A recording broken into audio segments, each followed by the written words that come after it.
Welcome to Beyond the Frontline podcast, where your hosts, U.S. Air Force veterans Donna Hoffmeyer and Jay Johnson, will help you transition from the front line to the home front. Listen every other Wednesday as they will bring great conversations, resources, tips, and feel-good stories that will resonate and relate. Now, here's your hosts, Donna Hoffmeyer and Jay Johnson.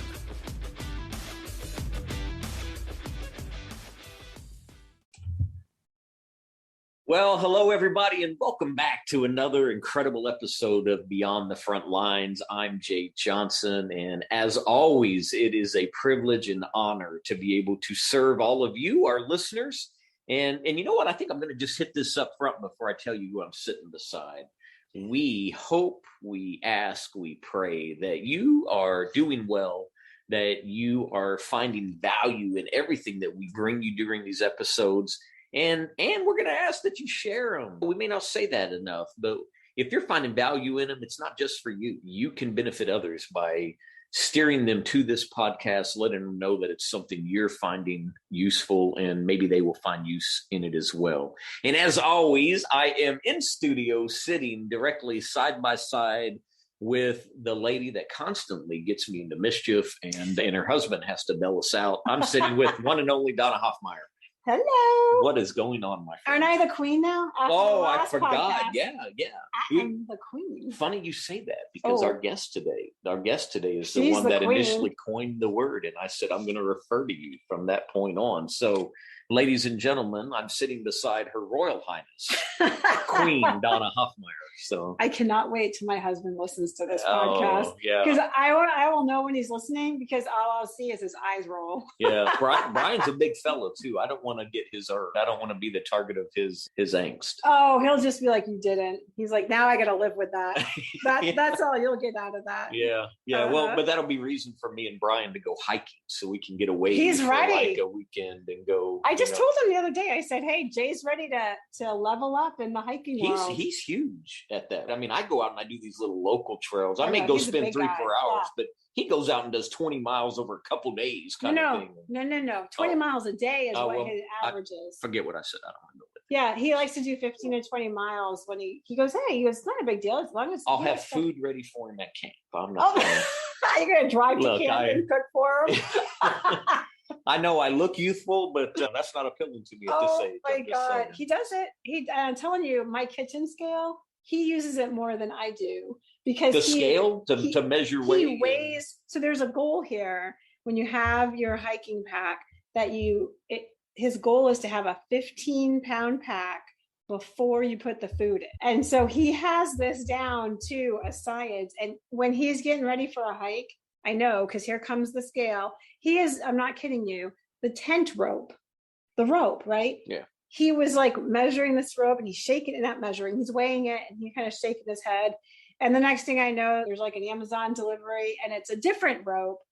And he's measuring that and weighing that. I keep saying measuring. He's weighing that, and he's, wow, it's like a point, whatever it is, 0.5 ounce difference. This one's 0.5 ounces lighter. And I'm like, I laugh, but I recognize why that would be important. And it wouldn't be something I would ever think about. Cumulatively, it adds up. Yeah. But I just watch in awe. And he has a spreadsheet, and it has all of it down there. And for his birthday, I got him a food dehydrator, because he does it. He goes, it's expensive to buy all that food. I think I can do it better. Well, here you go. Here's the dehydrator. Yeah, take the water out of it. He is all into it. And since he's retired from his GS job, which is going to lead into what we're talking about. Today. Look at that. See? I know. Since he retired from that, and now he I don't say just teaches college, but I say just because he teaches like 1 or 2 classes. So he has lots of time. He's a smart guy. Yeah, so since he's done that, now it's all in on the hiking. Well, I'm going to learn from him, I know, but I probably won't be able to walk for 6 months after I go do a hike. Good luck. I already told him, like, look, I love you, and we'll do day hikes, but you, me, and the Appalachian are not having a threesome. Not happening. You're not going to go hike the Appalachians with me, no? I'm hoping Brady's up for it. All right. Well, very good. You want to tee up our guest again? Yes. I'm really excited. The previous episode we did with her was really, awesome. really good. Yeah. Yes. And let me tell you, if I can get engaged on this topic, then she's pretty good. Because you said this isn't your. It is not my cup of tea. So Alicia Brown is here for part 2. And she specializes in resumes, specifically federal resumes. And just saying the word resume makes me twitch because I'm not super awesome at it, but I do my best. And fortunately, I'm in a world now that I don't necessarily need one right now, but if I do, I'm going to go find Alicia and she's going to make me look awesome and all that good stuff. So let me just tell you a little bit about her. So I'm going to summarize, because if you want to hear the whole thing, it's on the first podcast, or you can read this below. But she specializes in federal resumes. She is a Navy veteran. She is a mom. She is an entrepreneur. She is a keynote speaker, a panelist, a philanthropist. I never can say that word well. She has spoken at lots of different speaking events, to include military OneSource, to Camouflaged Beauty, Female Veteran Podcast. She's nationally recognized, a National Resume Writer Association, as an expert resume tip contributor. And she has that nonprofit. I wanted to mention that. It's Naturals in Troy, where she does this event every year that celebrates people that basically wear their hair in natural state. I love it. And I think that's just pretty awesome. She does a little of everything. She has a Facebook page. I'm just going to put this up front. It'll be in the summary. But she has a Facebook and Instagram at Alisha D. Brown Career Consulting LLC. And her website is www.alishadbrown.com. Do not confuse that with Downtown Judy Brown. You said that on the I did, but it just goes. I like it. I like sitting in the presence of people who are really, really good at what they do. She's one of them. She's one of them. So I'm excited. Yes. And you guys have found that you have a lot in common with this. And I have found that I'm glad I know people like this. Not college football, though. She established earlier. I'm on the wrong end of that. Dude. Yes, yeah. All right. So with no further ado, we're bringing in the one and only Alicia Brown. Hello. How are Hey. you guys? Yeah, you're on the wrong side of that, Jay. Everybody, I'm just telling you, when it's an Alabama fan, they're going to stay on point. So she. Alicia, in our first podcast, we talked about resumes in general, and we talked about a lot, but we talked about resumes and how long they should be and why they should be certain lengths. And we talked about the variety of resumes. And we talked about a big one, which was hard skills and soft skills. And we focused in on those soft skills and the importance of them, because that's the soft skills that translate into you doing a lot of different things that maybe you thought you really never could do. And so if you can hone in on those soft skills, you really open up a world up to you that you really never realized existed, right? And this is what you do. So we took all that, and that was awesome. Yeah. And now we're going to bring it right into narrow focus in her specialty, which is federal resumes. And so that is a whole foreign world to me, something about it. My husband just retired as a GS, government service worker, so he has a little bit of understanding of that. So I'm going to let you two start. Well, Alicia, when Donna says this is a specialty, it really is, isn't it? The federal resume system has a very unique process in a way that they like individuals to capture their information to be shared. So you want to maybe start at the top level. Where would someone go if they wanted to peruse federal job opportunities? Maybe there's a couple places, and then just maybe lead us into what the initial steps will look like, and then we can get into the nuances of a federal resume. Oh, absolutely. So, of course, usajobs.gov is the home to the majority of the federal vacancy announcements. There are some agencies within the federal government that actually utilize their own website to advertise their own vacancies. One in particular would be like the FBI. You may be able to find specific vacancies for them on their website. At least I know that's how it was a couple of years ago. I actually have not been on there in quite some time now that I think about it. So once you go onto usajobs.gov and you create your profile, you look at uploading the documents that you need and that's specific to your category. And I'll just say, just for us veterans, make sure you have a clean copy of your DD-214. Don't worry about Xing out your social, upload it as is. It's a secure site now. Has been for quite some time, but it's even more secure now because you have 2 different things you have to do to log into it. So don't get hung up on, oh, my social is going to be out there. It's going to be fine. But to make sure you have the applicable documents, and then you just start searching for what you're comfortable with or what you may be able to apply for, and then you start reading the vacancy announcements and kind of start tailoring your resume to meet that need, and you go through the application process and wait and see what happens. That's like the short part of it. That is the short part of it. Is there a questionnaire that they're asked to do even before they get to the resume piece, or do those 2 things kind of happen simultaneously or one after the other? So the questionnaire would come after you go in and you say, you find the position that you want and you click on it and you hit apply. When you hit apply, you go through, you select all the documents that you want to include with your package, and then it'll take you to what they call the application manager. And within that particular database is where you would answer all your eligibility questions, whether or not you have been in the prior federal, if you're a current federal employee, or if you're a veteran, or if you're Schedule A, someone with a disability that can apply for the job. We look for those specific hiring paths. And if you meet it, good. If not, hope your application moves through. And then you get to the section of where it asks about the specific. How well can you do this? What is your experience and your experience level with doing a specific task? And then that's when you would say if you were an expert or if you had some training on it, but you have not yet performed it, or if you performed it, but you had close supervision with it. Doesn't matter. All I say is be truthful with it, because we will be able to tell during the interview, or even just looking at your resume, you can clearly tell if someone has actually performed the duty that they say they're an expert in. It sticks out like a sore thumb.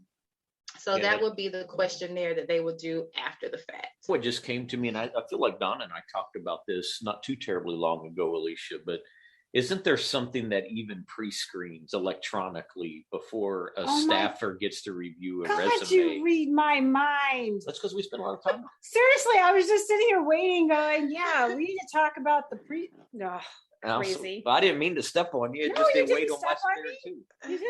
too. What's that called, Alicia? What are they? Is it OCR or something like that? I was thinking some kind of optical something reader that looks for certain words inside to determine if a person even meets. Yeah. Okay, so a lot of people think that we operate exactly like the private sector, and we don't. We are similar to them, but in the private sector, it's called an applicant tracking system, where you would have that scanner that goes through and they're looking for those keywords and those action verbs, particularly to that vacancy announcement. It does not really operate like that in the federal. Yes, you go through a scanning process just to make sure you meet the minimum requirements, but an actual person has to read through your documents, because that's where the rating and ranking of your application comes from. A computer cannot do that. So let's just say, for instance, you are a veteran and you have 30% or more disabled or disability. That would give you 10 points in addition to your regular points that you would have on your rating of your package.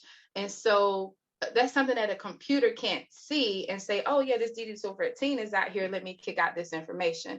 No, the actual person, the human, has to go through and say, this is that person, this is their social. We have to match up that PII that we all talk about securing. That has to be identified and it has to be marked and said that this is what this is. It matches this person, they're good to go. So yeah, we wish we could just send everything through a database and just say, hey, it is what it is. But I mean, at any given time, you could have 500 applications on one job. So yeah, that would make the job a lot easier. But no, a human actually has to go through and do the rating and ranking of those positions. That's important to know. Yeah, because I actually assumed that I did too. That there was a little bot in there that was like the civilian world, picking out the specific. I did too. Nice. Yeah, I'm glad I you wish.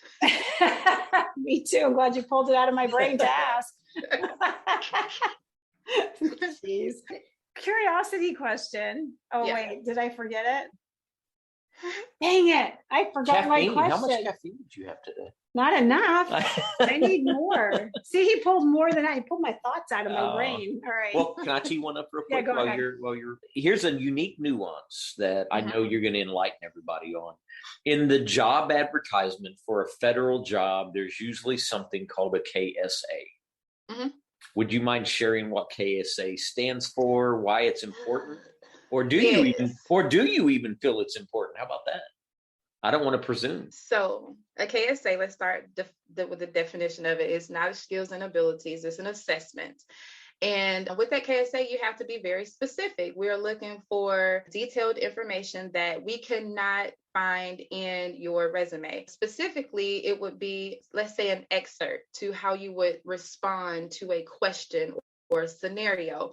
We want to see your ability to communicate in writing. And so you may get that KSA that you have to fill out before you even get to the application part of it, or it may come after the fact. It just depends on the agency. There's no right or wrong way to do that. It's just agency specific. So if you go through that KSA and you answer the questions and you're specific enough, yeah, it could move you to the next level.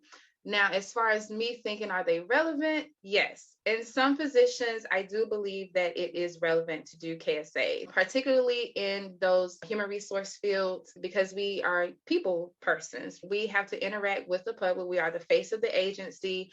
And so we want to make sure that you can respond properly that's in a positive light for the agency and you won't give a bad reputation, so to speak. So I do believe that KSAs, to hone in on your communication capabilities, is important for specific types of positions. Are they easy to do? You do them a couple of times, you'll get used to it. But I haven't particularly applied for any positions while I was a federal employee, where I had to actually fill out one. I see. Now, I applied for a personnel security specialist position once, and I actually had to fill out a KSA. And so in my 10 years of being in, that was my first time seeing a KSA. And I was like, what is this? I'm not doing this. And so I got into it and I said, oh, okay. So they're trying to check me out before I actually come to the interview. So yes, in some instances, they are definitely needed, and some not so much. Let me ask a question, because when I hear KSA, so I think of the specifics of the job itself. Do you ever I've seen job descriptions come out and it will say KSA and it will list out the key things that this job needs. And it's the thing that I looked at, not me specifically, but if somebody was applying for a job, that you could use those to tailor their resume. Absolutely. Is that part of that too? Is that a whole? You could definitely use your KSA to tailor your resume. Okay. The key is, I don't know, and now I'm going to have to look to see if you can see the KSA before you actually start applying for it, because it would not do you justice. By the time you get to the KSA, your resume has already been uploaded. Wow. So one way you could probably get around to that, to see the KSA, to be able to use it to tailor your resume, is to go through the field, the motion of it, but don't submit it. And then that way you can see what the KSA is asking for and then utilize that information to go back to your resume and spruce it up. So I think the reason why I've seen that is because I was on the other end hiring. So like when I was a nurse manager or in different positions and I had to hire somebody, then I saw the KSAs like this is, and I sometimes was the one that was adjusting them to what we needed, whatever the specific qualifications. And there were like desired, like I don't know if they were under KSAs, but there was like desired and required. Is that all under it? As a hiring official, that's how the package should come to you. Okay, but so that's why I'm seeing. I'm like, why do I know this? It's because I was on the hiring side. But an applicant should not see it how you see it. When you get, what you're looking at is the whole package. So you should have had everything right there in front of you. HR is allowed to send to you. That way you can make a proper selection for the applicant that you want to either interview, or depending on what you're using, you could probably go ahead and hire as well if it's a direct hire. Got you. I like specificity just because I don't want to take for granted that some of our listeners may not even though you defined it, Alicia, as knowledge, skills, and abilities, and we keep saying KSAs. Here's something that came to mind. Maybe it's close. Maybe you can state it better. But a KSA may say must demonstrate a high proficiency in written and verbal communication. Does that sound like a KSA to you? It does, and then it should add on to that, explain or give an example of how you can meet what we're looking for. Perfect. And then it would go back and reiterate what they're looking for. I see. Yeah. Okay. Good. Yeah. So I was just thinking about nursing because that's where I hired. And so ours, we had a lot of requires, which was like, must be basic life support certified, must be advanced cardiac life support certified, whatever the different certifications were, those they had to meet. So like when I was going through stuff, and actually we fell into this situation because it actually, believe it or not, when we were doing Red Cross, volunteers, nursing volunteers, it's the same KSAs, they have to meet requirements for us to bring them on. And long story short, this American Red Cross nurse volunteered with us. And I just had this really weird feeling. I was the assistant. So my boss brought her on and there was just something that wasn't making sense. Anyways, extremely long story short, she was not ACLS certified, but my boss said, listen, she's working under people. So we're just going to let that be. And then I kept looking into it. And she actually lied about her BLS. And I was like, and I don't know what it was. There was something going on that caught my attention. And I had to keep looking, but they had the same qualifications. So that required is required. Yeah. It is hard. Hard to get around that. Yeah. So just kind of keep that in mind. If like you're missing something, either get it, but don't think they're going to make exceptions. Yeah. Correct. For that type of, you'd be amazed. I hear people like, well, maybe they'll like degrees and stuff. Well, why do you need a bachelor's degree for that? Well, is it required or recommended? Well, it's required. Well, there's a difference. That's their choice. So I can't believe that would happen with a certification, especially in the nursing field. It was very weird. It was American Red Cross. It was not a federal hire, but volunteers, but they're same requirements. But it just came to my mind that I was making the point like requires required. You have to meet requirements. You know? True. Oh, which brings me into like preference. Are you going to talk about that? Well, no, but I was going to ask her, and then maybe she may turn back to you and say, go ahead and ask that one too. But Alicia, I was just sitting here thinking though, like I brought KSAs into it. Donna's got something, but really I don't want us to sidestep what you would share with our listeners as the most distinct or unique aspects of a federal resume versus a civilian resume. So maybe just giving you the freedom to just say, here's some of the things you must know that are different. Okay. Well, first, it's definitely going to be the length. And I like to use myself as an example because I like to talk about the walk that I have walked. And my resume specifically right now is 8 pages long. And it's full. It's very detailed. It's top heavy with numbers. And in HR, it's a little kind of difficult to keep up with numbers because you're always constantly moving around and you deal with a lot of things. But so I would say the first distinguishment would be the page numbers, not so much as a style, but you can't come away from the fact that the second distinguishment would be how the layout is. For federal government jobs, we always highly recommend to utilize the resume builder that's found on usajobs.gov. And the reason why is because it spits out in a format that is very unique and it's noticeable and it's something that the hiring managers are comfortable with. And it's just a normal, it's something that gives that unison type feel for all the resumes. And they're not searching for information because each block spits out in the same exact place, no matter how long the resume is. It just goes in the same flow. So you want to make sure that you're utilizing the resume builder on USA Jobs, just so you can get all of your information in there. And I remember you all talking about characters, use all the characters. Well, the character limit for one work experience entry is 5,000 characters. I remember that. Yeah, so use all 5,000 characters. We don't like white space. That's the third distinguishment. In the private sector, they'll say, oh yeah, give me a lot of white space. Leave some of that out there. Make it kind of flow, make it pretty. We don't do all that. we want you to use all 5,000 characters. In fact, that's for an entry, Alicia. That's not for, I just wanted people to understand that. Yes, that's per entry. Not so you won't have just 5,000 characters in your entire resume. That's just one entry that you could have and utilize 5,000 characters for. So let me ask this: when you said 8 pages, I was like, oh my God, that's your federal resume? Yes. Okay, so length in the federal world is different. I mean, when you're putting 5,000 in this setup and it's spitting out this resume, you should be giving them everything, and don't stress when 7 pages come out. Correct. Okay. Correct. It's funny, I had a federal resume. It was like 17 pages long. Woo.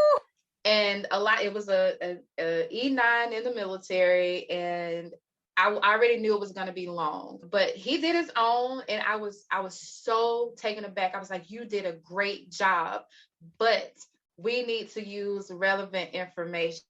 So when we started going through, and I use a red pen because it's just my military ways in me, but I went through and I just X'd out a lot of the irrelevant information. And so we went down to about 9 pages after that. And I just showed him how to do it. But he had a lot of relevant experience that I just did not want him to lose.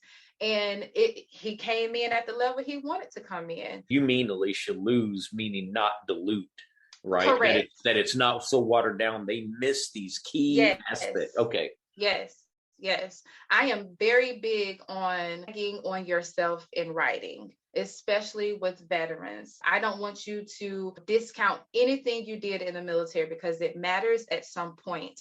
However, we will only use what's relevant for that position. But even just when you say that, I laugh when you say bragging on yourself. Yeah, we suck at that. You say market yourself. That's, I'm telling you, in the year and a half that I went because we out, don't think it's humble to do it, right? Well, so that, and we had a podcast on that, and I made the joke. There were those, like, operationally, none of us were like trying to go get those awards. Right. And when we saw people with what we used to call them the "I love me" wall, and that's what we would call it. Oh, there's the "I love me" wall, because that wasn't how we were built. So it's a struggle, and it's still a struggle for me to come out of the military and say what I bring to the table. I mean, it's been a work in progress. He helps me all the time, because like, just to try to concisely say what you offer. And that's how I have to keep reminding myself. It's what you offer and how you can help someone. And I heard her, I love that, Alicia, because that's kind of what I just heard her say with this E9 is, let's get to the good stuff. Let's make sure it stands out.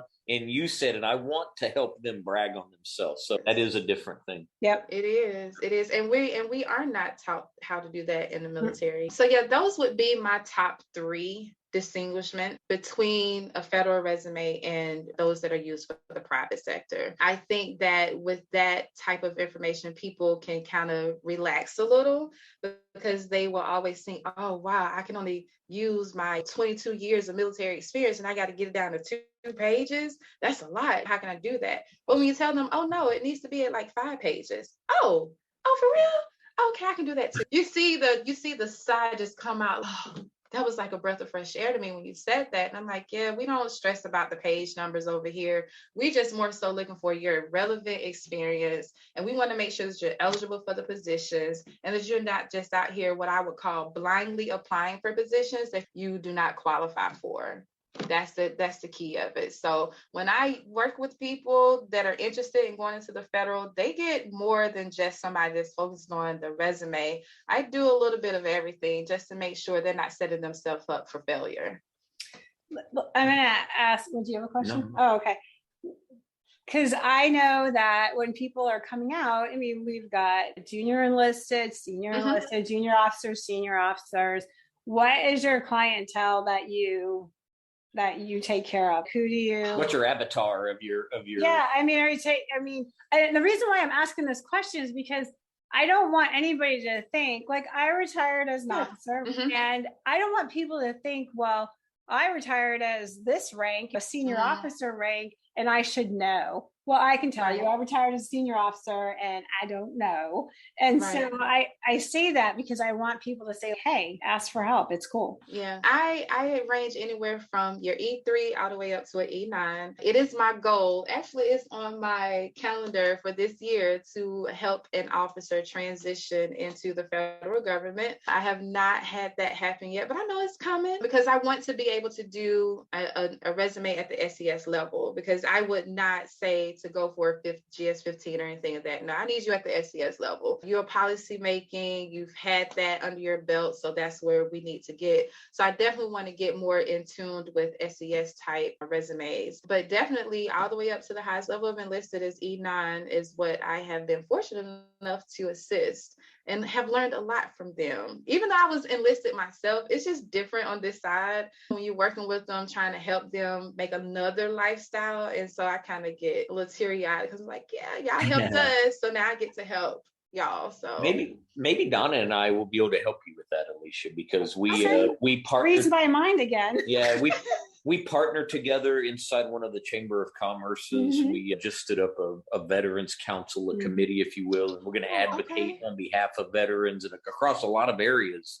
But one of the things that Donna specifically, her and her team are overseeing, she leads it, is career transition and education. And if she runs into, or if we run into somebody who's in that place, we want to be able to utilize you and others that we can connect them with who can help them. So maybe we can facilitate you checking that square this year. Yeah, we're going to talk. I have some ideas. I've already had ideas about her before we even. Oh, I have no doubt. Yeah. Donna's really good at seeing into the future. And... Absolutely, I invite it. Yeah, I think that's a challenge that I'm up for, because I know their resumes have to be exquisite, and not saying that my resumes aren't for anybody else, but at that level, it's just a different type of writing. You're looking for different skill sets and different levels of skills. So I want to make sure that I kind of get that under my belt as well. So yeah, let me know what you got. That is awesome. And so let me ask this question too. So there's a lot of people that's just do it myself. I don't want to pay the fee. I don't want to. There's a lot of people that say that. And I understand for lots of reasons. If there's financial crunch or what's going on. Absolutely. But what do you see the difference when people come to somebody such as yourself to get that help versus the people that are like, oh, I can just go to USA Jobs, click that, fill out the information, put in 5,000 words per question.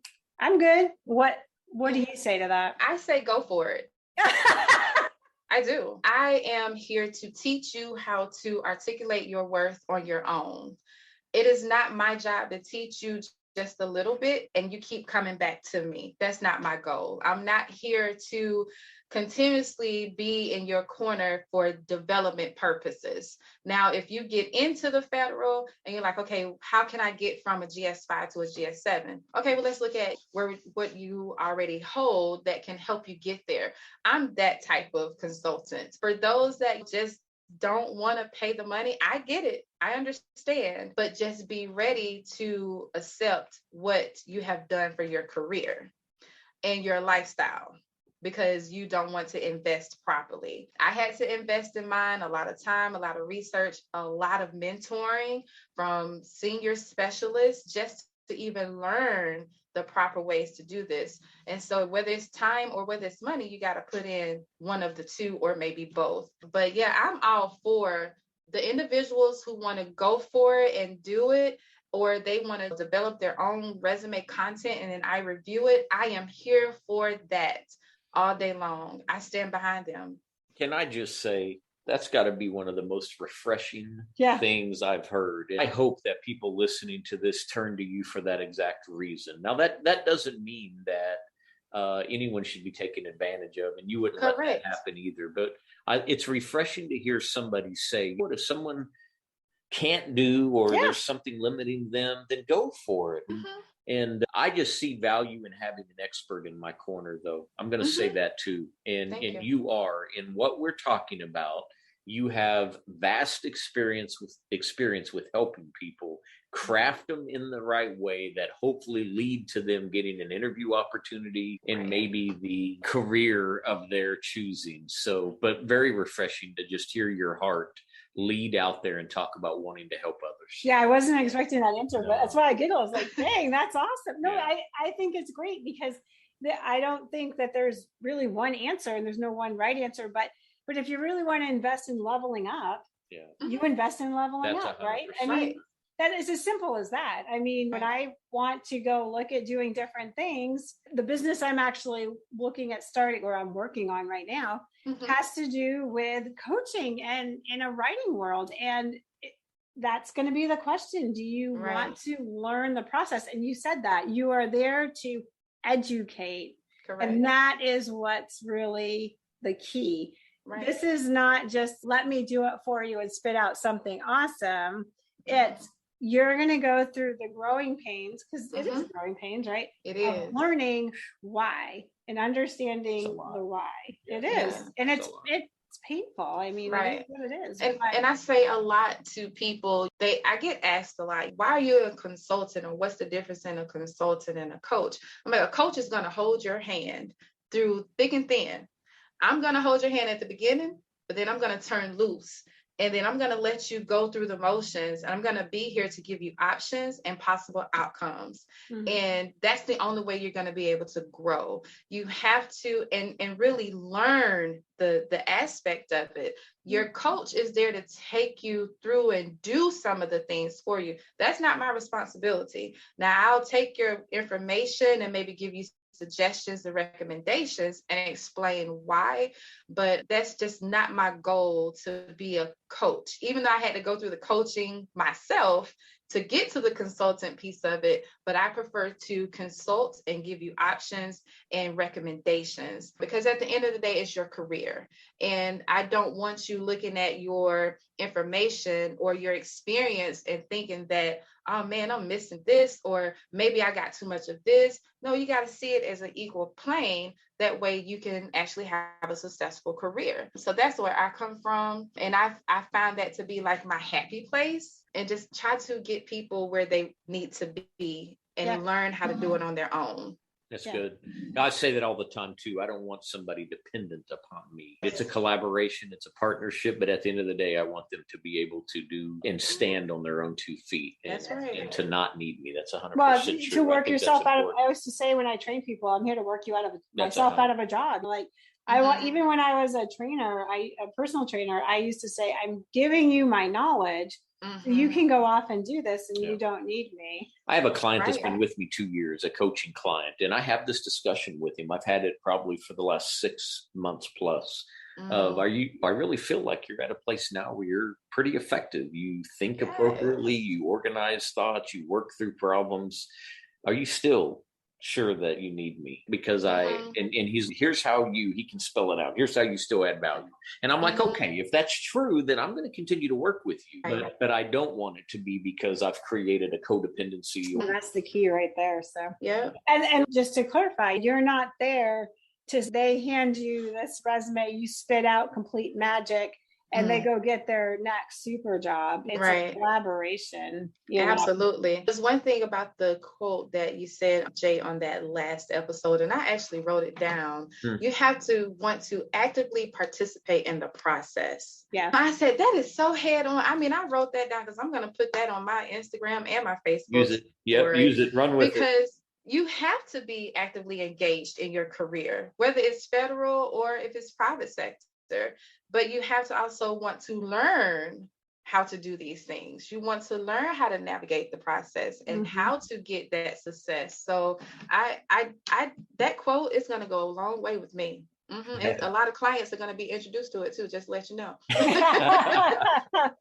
Well, look, I mean, we learn from each other. We've talked about that already. We have us being together in this time and space, and that's invaluable, and we can learn from it if we're open to. If you're open, that's exactly right.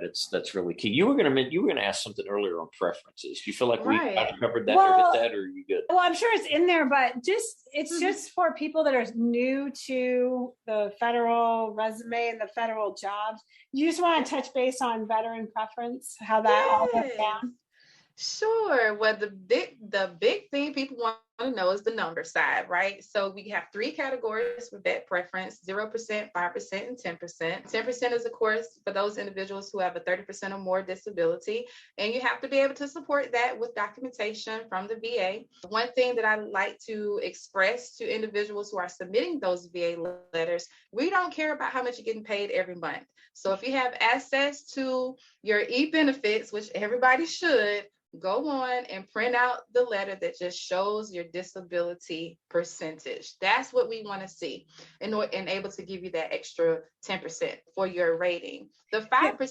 Can I ask the question? You can answer this after you explain it, but can you go on and explain what the 10% and 5% mean?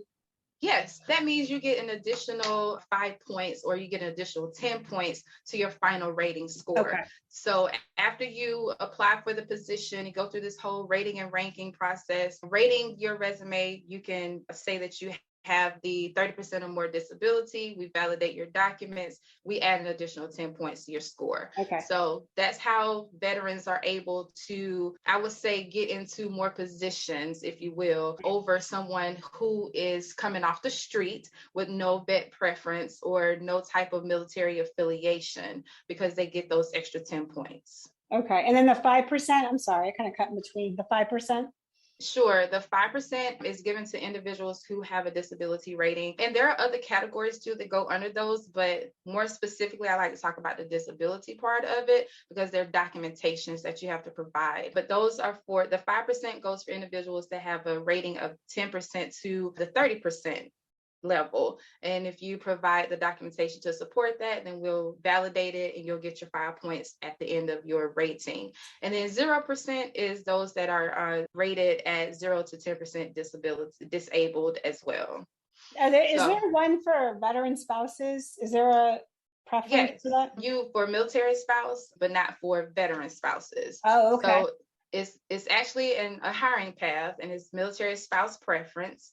And pretty much, if you are married to an active duty sailor, you know how we do. I say sailor because that's not. But if you're married to an active duty member and we transition, or we have to transfer to different duty stations, every sometimes 2, 3, 4 years. And so those spouses have been given the opportunity to have a federal government job by utilizing the MSP to apply for specific positions that are set aside for them. That way they can to be gainfully employed at each duty station. And so I think that's a great program that not a lot of spouses take advantage of. And if they knew more about it, they would be like, oh my gosh, I don't have to be a stay-at-home mom or stay-at-home dad if they don't want to. They can go and try to get that. Where do they find info on the MSP is a military spouse program, correct? Yes. Where do they find info on that? The military spouse preference, more information can be found at opm.gov, which is the Office of Personnel Management. That is like the overall personnel pay policy writers for the federal government. And they can also find more on usajobs.gov as well. They have a specific area that talks about all of the hiring paths that the federal government has. So Awesome. They go click on it and they can get information about that.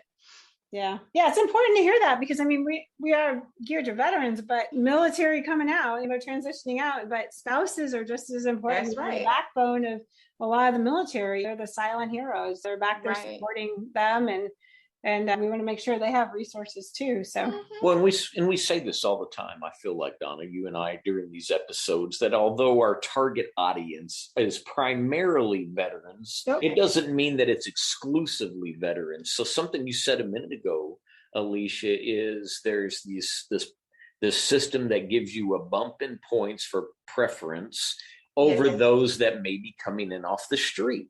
Now, I don't want it to be lost on anyone. No. You do not have to have ever worn our nation's uniform in order to apply for one of these federal jobs. Many people that have just had an entire career as a government civilian. 100% true. I just didn't want it to be lost.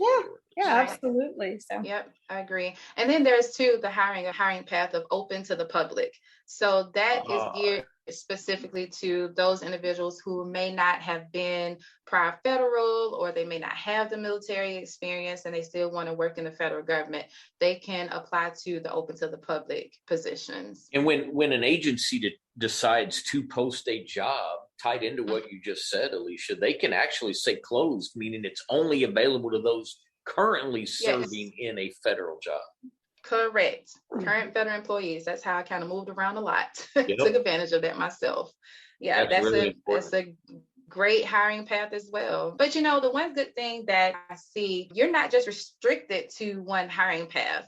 And I'll just, again, use myself as an example. I was a veteran, or I am a veteran, and I was a current federal employee. So I had two categories that I could apply under. Of course, I would rather get in on the federal, as a veteran, but I'll take this one over here that brings me in. Either way it goes, my time is going to continue to count. But, you know, it just depends on the hiring path that I come under. I just had a preference, so I always want to be recognized for my service. Understand. Yeah, understand. Yeah. It's there if you choose to use it, but it's your discretion on whether or not you're going to. Absolutely. Mm-hmm. Really, really good. That's good. I learned a lot. I really did truly learn a lot. Yeah. I didn't. 5,000 characters per entry. Served as the Commandant of Cadets at Auburn University. Bam, 5,000 words of what I did. That's crazy. You could fill it, Jay. Well, that's 5,000 characters. Yeah. I wish it was. Oh, not words. Did I say words? Characters. Yeah, you said words. Like, no, don't do that. Don't do that. I'm words. Sorry. Yeah, all the listeners are like, hey, that's awesome, Alicia. Drilling me in 5,000 characters. That's characters. I am a character. Yeah, I am a character. Again, takes the words out. I'm like, you are a character. Yeah. I try. All right. Do we have anything else on this? I mean, we are definitely. I would just say it, and I know your podcast audience is open to both veteran and non-veteran, but to my veterans, I want to stress to do your due diligence to make the federal government an option after your career, especially for those who separated and not retired. You can buy your time back, and that counts towards your retirement. Okay, I can't stress that enough. I am a living witness of that. I just did it.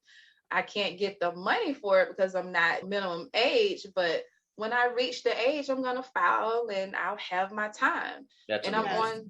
I'm on to chapter 4 of my life, career-wise. So I just want to put that out there for vets to take advantage of it and become more knowledgeable about working in the federal government. That's amazing. That's great. That's a very good point. And just for clarity, and tell me if I'm correct or not. If you're retired, once you retire, you can't buy back that time. Oh, you could. Oh, you can. Yeah. Oh, yes. But would it be beneficial for you to do it once you do your numbers? You want them to recoup what you have received in your military retirement and then start paying you federal retirement? Are the numbers going to work out for you? Or would it be more beneficial to just go in, do your second career in the federal, and you have both retirements instead of just getting one big one, right? Correct. Yeah, because if you retire, am I correct? Because I seriously do not know this, but if you retire and say you do a buyback, then you don't get your retirement. It just rolls into your right. Yes. You want, because you're buying it back, so your years of service in the military can count towards your years of service for federal retirement purposes. Yeah, I've been in many people discussing this, but I've never been through the experience. So and I've never met anyone either that actually bought back their time. Yeah, when they retired out of the military. Now, I did go through I know we're closing up real quick, but I did go through like a TSP class, and it was early retirement. And so he laid it out for us and said, you have to run your numbers. If it's going to be more beneficial for you to let go of your military pay and just get your federal retirement when you reach that age, then do it. But if not, just work your years and get that second retirement check. Yeah. So just do your numbers, get with an accountant and run your numbers and see if that's beneficial for your life. And I'm going to add this part of it. Sage advice. If you decide to go into federal service, make sure it's something you truly, really want to do versus doing it as a safety net like Jay did and jumping in there because it's a safe move for you. And because we see that a lot. People are like, okay, I don't really know. And then they just jump into federal service because it's safe for them. And then they spend 20 years or whatever many years unhappy. And it comes through because we always joke about the stereotypical GS worker do their 7 to 4 and grumpy and holder of all the knowledge, and you don't get to know anything, and then they go home. Yep. And so we don't want that. We want Right. people that are in the federal service because they have an interest. They want to enhance it. They have ideas. They want to make it better. We don't want those stereotypical people that are there just for the dollars. If you're just working just for money, just don't. I was so unfulfilled without going into the story. I was so unfulfilled because I just chose the easy path. And then 5 years into it is when I got clear about what I really wanted. And now I do it. And I mostly enjoy every day. Me too, because I have an entrepreneurial spirit. I always have, and once I got out and I could kind of spread my wings. I mean, in a year and a half, I went from sitting home painting rocks to way too many projects right now, and I love it. And I go to bed tired every night, but smiling because I'm creating what I want. So that's me, though. I mean, that's just how I'm built. People see what I do and they're like, "Oh, I wouldn't dare to do that." That's okay. That's totally fine. Where's your comfort zone? And if you are doing something and you love it, then fine, go for it. If it's in the federal service, then go for it. But God, please don't become that grumpy GS person that's sucking a dollar. We're kindred spirits right here. I know, think the three of us absolutely got it. This is true. That's my PSA announcement. Sorry. I love it. All right. I love it. Any last words you have? No, I just thank you all so much for this platform. Thank you for the opportunity to come on and chat with you all, just to get to know y'all too. And thanks for just being a great host. I appreciate it. This was awesome. Awesome. I hope I was able to help somebody. Absolutely. Really good, Alicia. I'm going to go find you out there on Instagram, just so you know. Yes. What do you Come got? on. Look, I think just taking everybody back, there's a quote by Harvey Firestone. He said, "Success is the sum of all details." And resumes are a collection of details that paint a picture of who you are and the skills that you could bring to an organization, team, company. And knowing how to craft it and frame it well is an art. I really believe that. It is an art. And Alicia has that artistic ability to do that. I wouldn't say I can do it. It's hard for me, but I know that Alicia, with her experience, just in what I've heard her share, she has it as a gift. And I hope that people reach out to her and they keep their options open. So I agree. Yeah. I agree. Thank you. Cool too. Well, I think we are, as Jay always says, we're landing the plane.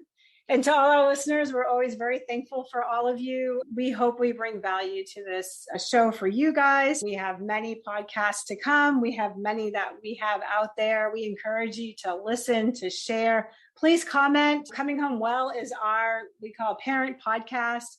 You can reach out to them. That information will come to us. We are always excited to engage with our audience, and we want to share our knowledge and whatever information we acquire to pass on to them. So on behalf of Jay and me, and now Alicia as our guest host, thank you for listening Beyond the Frontline. Have a great day.